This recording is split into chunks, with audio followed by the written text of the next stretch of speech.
In 1922, a 15-year-old boy shows up for his first day at work at a small auto repair shop in Tokyo, Japan. The owner, who questioned if the boy was even meant for this type of business, assigned him to clean the workshop and look after his child instead. At the time, nobody thought much of it, neither did they care, but only because they had no idea who this kid would eventually become. Fast forward a few decades, and that boy, Soichiro Honda, was now competing with some of the biggest car brands in the world, while also owning the largest motorbike manufacturer. This is the story of how one poor Japanese boy went from babysitting children to building the multi-billion-dollar brand Honda Motors.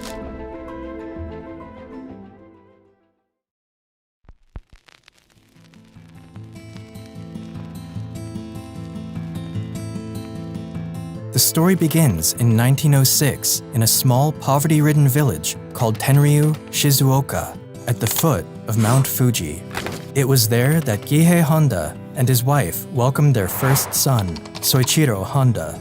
Soichiro's father was a local blacksmith from the village who also fixed bicycles on the side, while his mother was an accomplished weaver.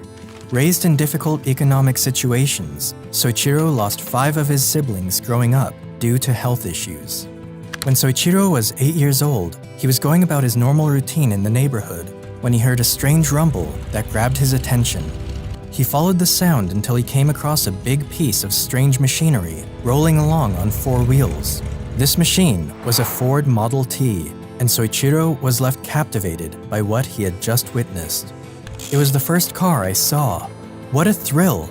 I could not understand how it could move under its own power. And when it had driven past me, without even thinking why, I found myself chasing it down the road as hard as I could run.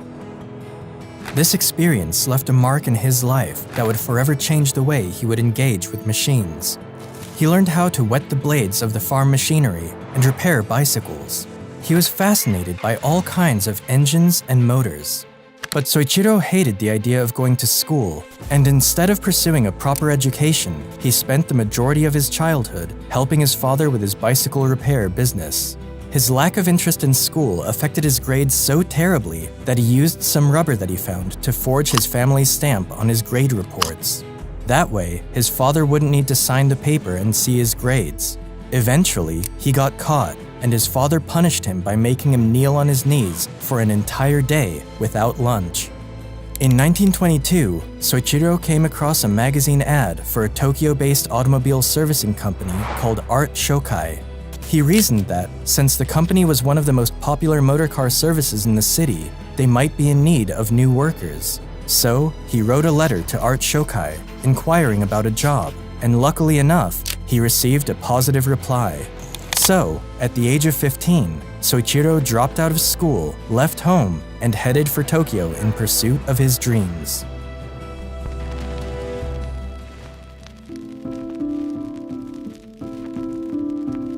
When Soichiro got to Tokyo, he was overwhelmed to see how fast and different city life was compared to the village he had come from. When Soichiro arrived, the shop's owner, Yuzo Sakakibara, had a job already prepared for him. He was to babysit the owner's child. Soichiro was disappointed to find that over the next few months, he wasn't making any money, and the only work tasks he was assigned was to carry a baby wrapped around on his back. The only thing that made him stay was the shame of returning home a failure and facing his parents. As time went by, the owner couldn't keep up with the high demand of his automobile business, so he finally pulled Soichiro in to help him out. Even though Soichiro started out doing menial tasks, he gradually climbed his way up until he became a trusted mechanic at the company.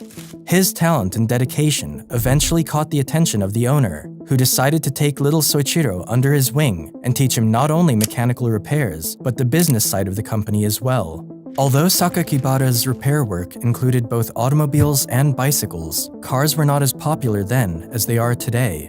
Not only were automobiles a luxury that only people of the upper class could afford, but most of the automobiles around at the time were foreign-made. Through his work, Soichiro quickly became familiar with a wide range of automobiles, including Lincolns, Mercedes, Daimlers, and even various motorcycles that were brought into the workshop.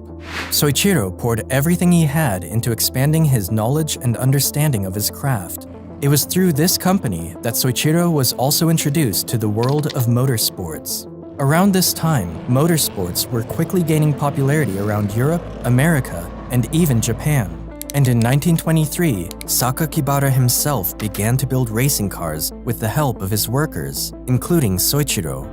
Their first model was the Art Daimler, built using a second-hand Daimler engine, and their second model was the Curtiss. The Curtiss was made using another second-hand engine from an American Curtiss biplane, placed on the chassis of another American car, the Mitchell. This car would go on to race in the 5th Japanese Motor Car Championship in 1924, taking a stunning first position, with Sakakibara's brother as driver and Soichiro as the accompanying engineer. It was a special experience for the 17-year-old boy, and from then on, motorsports became his religion.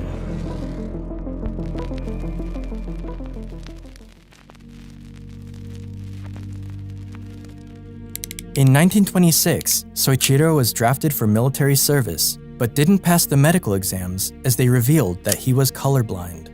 Thus, he was excused from the army and was able to keep working at Art Shokai. By 1928, Yuzo Sakakibara wanted to expand his business and decided to open a branch of Art Shokai in Hamamatsu. He believed there was no better man to leave in charge than his young apprentice, and at the age of 21, Soichiro was called upon to run the new branch.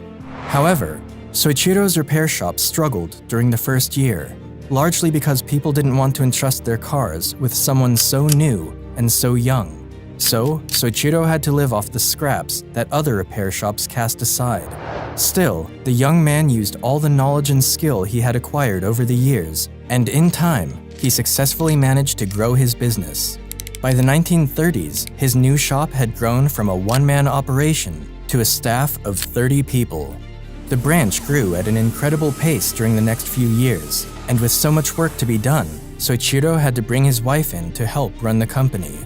Even though Soichiro was known as a brilliant mechanic, he was also a prodigious racing driver, and this was another skill that helped him stand out from his peers. Inside his shop, Soichiro had built the Hamamatsu race car, in which he managed to set a new speed record by driving it up to 120 kilometers per hour, a record that stood for 20 years in Japan. However, racing at the time was far more dangerous than it is today, and in June 1936, Honda was involved in a serious crash while racing the Hamamatsu in the suburbs of Tokyo and almost died. Soichiro's left arm was fractured, his shoulder was dislocated, and his face was damaged. Despite spending a couple of months at the hospital nursing his injuries, Soichiro returned to the racetrack only 4 months later. His family, however, was unhappy with his return to racing, and after several arguments with his wife and father, Soichiro never raced again. By 1936, Honda became tired and weary of his repair work. He wanted to do more and was planning to move on to manufacturing car parts. He proposed turning the Art Shokai Hamamatsu branch into a separate company for this purpose, but the shareholders of the company disagreed with him. The investors saw that the current orders and workload from the repair shop were bringing in enough profit, and they didn't want to take a gamble on a venture they believed was unnecessary. So, Soichiro decided to open his own company to manufacture piston rings, and founded the Tokai Seiki Heavy Industry, and made one of his close friends, Shichiro Kato, the president of his company.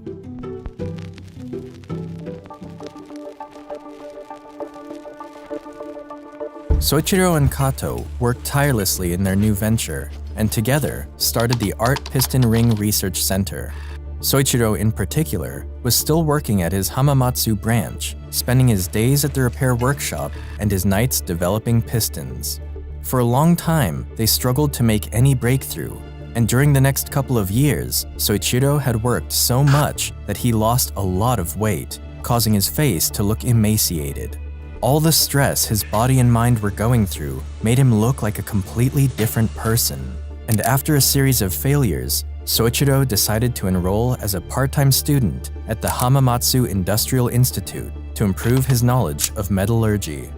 It wasn't until 1939 when Soichiro would finally create a successful working piston.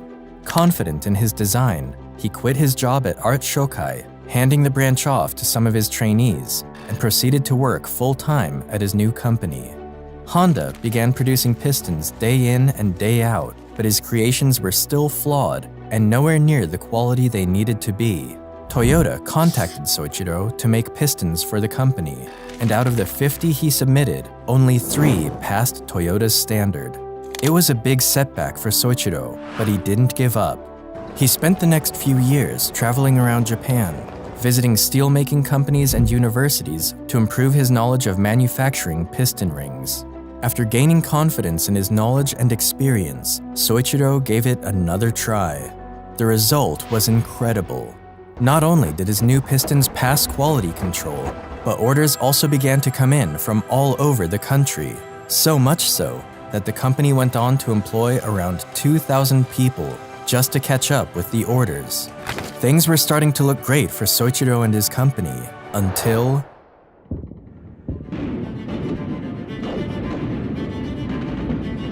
Japan joined the Pacific War in 1941, and Soichiro's company was placed under the direct command and control of the Ministry of Munitions.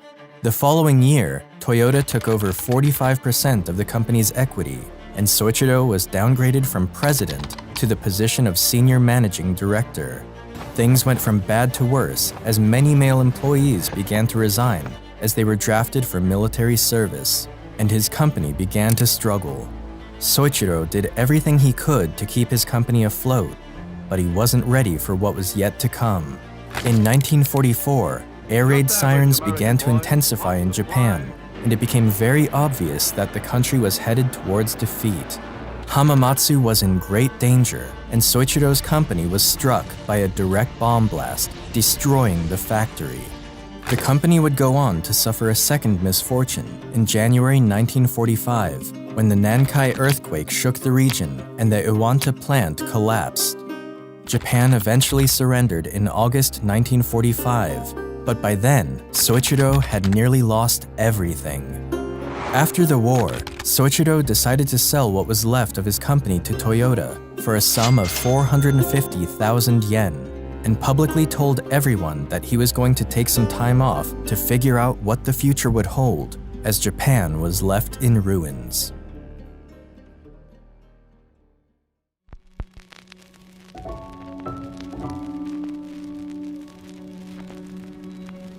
A year after the war, the country experienced an economic meltdown that threatened the lives of its citizens. There was a shortage of food, clothing, and shelter, and resources were rationed. As a result, Soichiro couldn't even find enough gas to drive his car to the market and buy food for his family. One day, Soichiro came across a generator engine that belonged to the Japanese Imperial Army, which was used during the war to power up a wireless radio. He was fascinated with the engine, and after figuring out how it worked, a bright idea came to him. What would happen if he attached this engine to a bicycle? By no means was this a new invention. The practice of clipping a motor onto a bike was common in Europe, and a few of these had even made their way to Japan. But Soichiro knew the country was in desperate need of cheap transportation. And so, in 1946, Soichiro used his old warehouse to establish the Honda Technical Research Institute for the sole purpose of figuring out a way to make motorbikes. There, he and a staff of 12 men followed through with his idea and successfully managed to put together a motorbike using some engines he found along with other spare parts. These new bicycles instantly became a hit, and orders began to come in from different parts of the country. Soon enough, Soichiro was running out of used engines, so he decided to design and develop one of his own. In 1947, he finished the Type A engine, and for the very first time, the Honda name was emblazoned on a machine.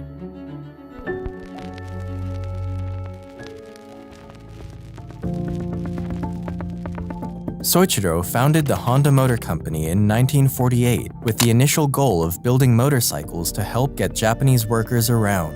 The only problem was, Soichiro needed more money to expand his production. So, he wrote an open letter to all 18,000 bicycle shop owners in Japan, telling them that he had thought of a solution to get Japan moving again. Out of the 18,000 stores he wrote, he received positive responses from 3,000 of them, and they provided him with the money he needed to start making his first shipments. A year later, the company produced its very first complete motorcycle, the Model D. Even though the Model D was a big achievement for Honda, it was too big and heavy. And because of this, only a few people bought the motorcycle. Soichiro wasn't satisfied with this, so he stripped down the motorbike and worked long hours to make another bike that was smaller and lighter. After 3 years of trial and error, he succeeded in building another motorcycle and named it the Super Cub. The Super Cub was an instant hit and became so successful that it won the Emperor's Prize.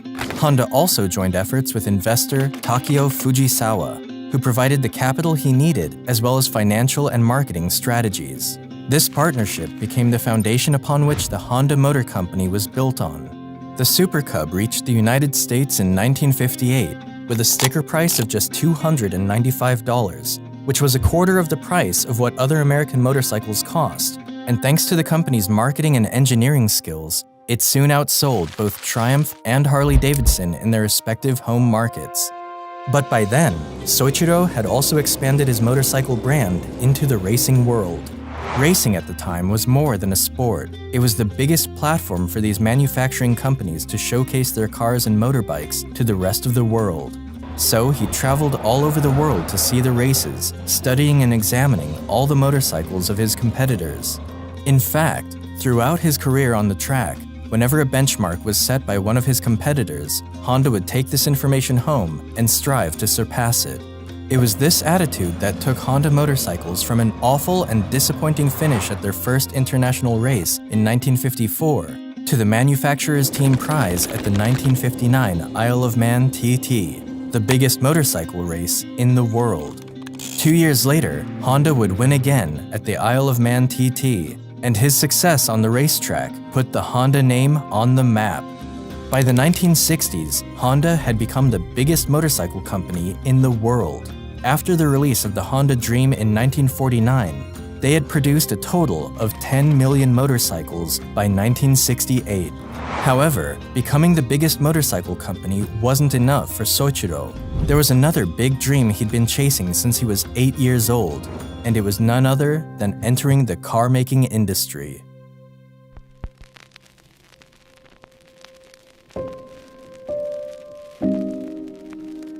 When Soichiro announced he was going into the automobile market, many people warned him that it was too risky for the company and that he was better off just making motorcycles.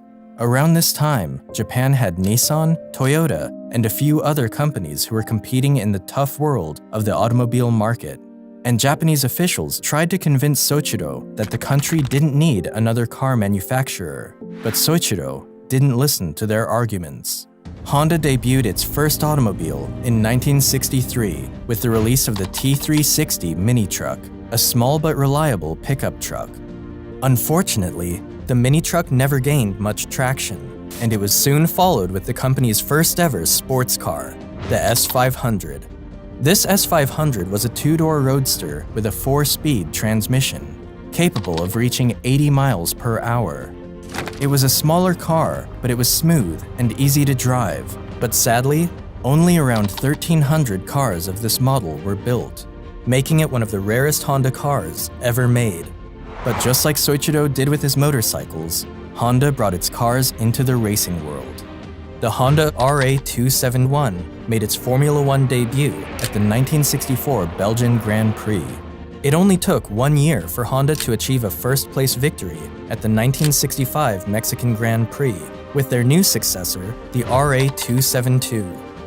But despite its early success on the racetrack, Honda was nowhere near beating its competitors in the car market.